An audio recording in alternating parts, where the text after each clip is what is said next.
can rest assured of your child's excellent performance when you register your child with Giant Schools, Bombo Kalule Campus and Kabalagala. Due to their firm educational background, we have the best facilities in both arts and sciences, fully updated to the latest sector standards, right from Senior 1 to Senior 6, in an environment that offers a chance to apply practical skills in all fields. That include a computer lab, introducing our students to the tech world, a well-organized science laboratory, a fully stocked library with all the essential books a student may need, a model farm to equip students with all the basic knowledge in agriculture, plus extra vocational skills. We promote co-curricular activities in sports like badminton, table tennis, basketball, volleyball, chess, and many more other activities. Register your child today at both campuses in Bombo Kalule and Kabalagala campus. For more information, contact us on the numbers below.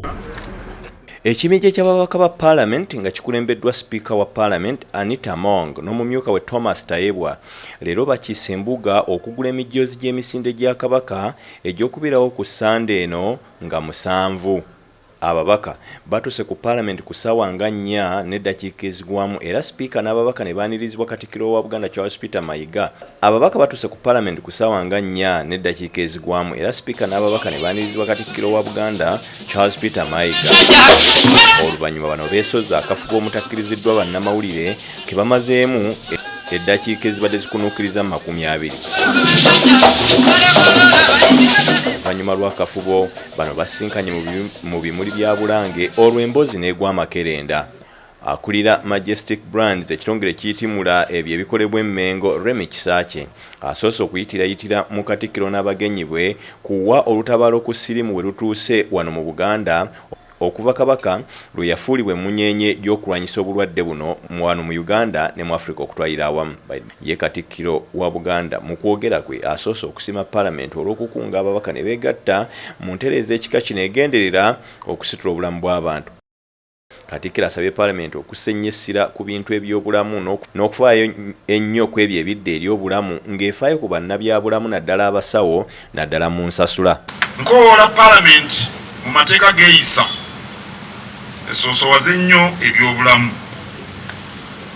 Twagala okulaba amalwaliro nga gabunye buli mu district ate nga galimu ebikola ebyuma eddagala abasawo ate nga n'abasawo basasulwa bulungi baleme kuwankawanka. Katikkiro era asabye bannabyabufuzi okukendeeza ku bigambo wabula bafube nnyo kati okukolerera abantu baabwe. Wadde muli bannabyabufuzi naye tubakoola ebyobufuzi baleme kubamalako mirembe nga byokka bye mwogerako. Mwogere ku nsonga endala enkulu eziri mu ggwanga kati nga bino ebyobulamu ebibaleese wano. Mwogere ku bintu ng'endya y'abantu, amazzi, okukola dduyiro. Era nsanyusa okulaba Robert Sebugwawo angambye mwenna abakozesa dduyiro ne Speaker nga tamulese bweru. Ebintu bino bikulu nnyo bwe tunaaba ab'okuzimba eggwanga eryeyagaza neebaza nnyo. Ye Speaker Among ategeezezza nga Parliament bw'egenda okukola ekisoboka okwongera okudduukirira entegeka zonna ez'Obwakabaka n'obukulembeze obw'ensikirano kyokka n'asaba ne Katikkiro bwe kiba kisoboka agende ayogereko eri Parliament.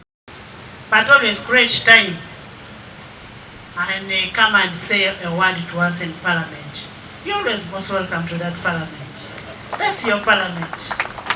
And I said we are tenants and we will always welcome you and give you all the courtesies that you will need.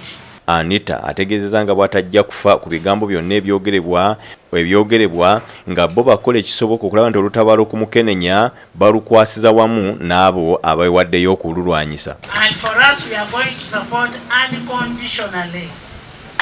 Those who want to talk can go and talk.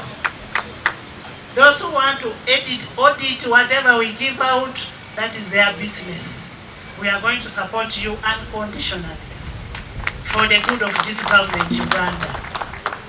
And you know, for us, we all have where we come from.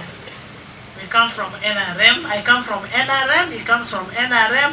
And whatever we do for the good of our party, for the good of our people, Uganda, and that is that for God and my country.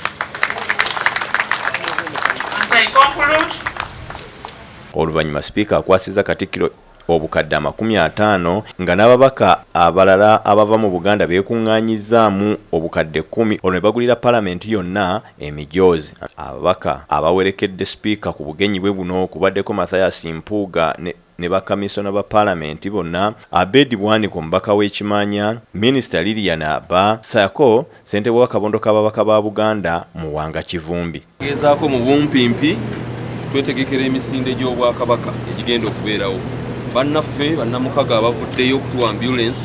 Mu mawulire amalala, ebitongole okuli ekya Uganda Red Cross, eddwaliro ly'e Mmengo, eddwaliro ly'e Namuŋŋoona, eddwaliro ly'e Lubaga, bannalotale nabo beegasse mu nteekateeka eno nga bawaayo emmotokazi agafa emulago bazite ambulance ezisoba mu 10 okulaba nti olunaku olwo lutambula bulungi.